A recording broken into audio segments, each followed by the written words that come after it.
नाशिकच्या कॅप्टन खरातच्या प्रकरणानंतर राज्यातल्या विविध भागामध्ये बाबाजीच्या विरोधात लोकांचा उद्रेक पाहायला मिळतो आहे.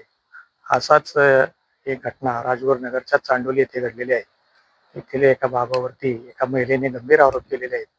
त्या संदर्भात आपण आता त्या गुरुबाबांशी बोलण्यासाठी या ठिकाणी आलेलो आहोत. तर आपण त्या बाबांशी सविस्तर विचारूया. काय सांगाल, तुमचे जे आरोप झाले त्याबद्दल काय सांगाल? माझ्यावर हा आरोप 8 महिन्यापूर्वी झाला होता. काय 8 महिन्यापूर्वी आरोप व्हायच्या आधी साधारण एक 15 दिवसापूर्वी या 8-9 लोकांनी एकत्रित येऊन आम्हाला इथं मारहाण केली होती. अच्छा.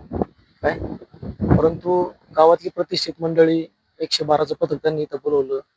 इथं सगळा समेट घडून आणला. त्यांनी जाणला का बुवा तू केस करू नको, तुला मारहाण झालेली. माझ्या कानातून रक्त येत होतं आणि मला त्यांनी केस दाखल नाही करून दिली.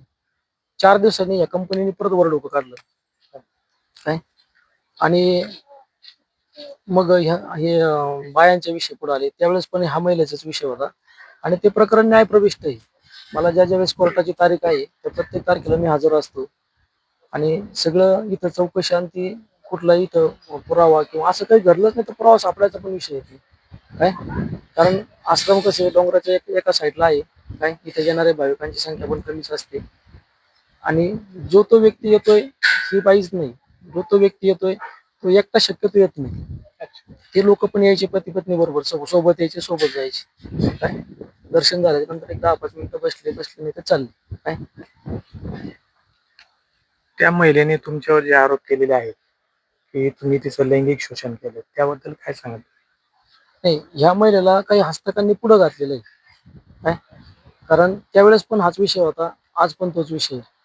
कारण यांना मुळात ह्या जागेचा ताबा मिळवायचा होता, मंदिराचा ताबा मिळवायचा होता आणि हे सगळं करून त्यांनी मला त्यावेळेस पण सांगितलं होतं तर तू इथून निघून जा, हे सगळं बंद कर.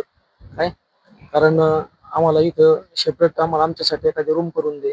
पण मी म्हणलं ही वस्तुस्थिती नाही, हे शक्य होऊ शकत नाही.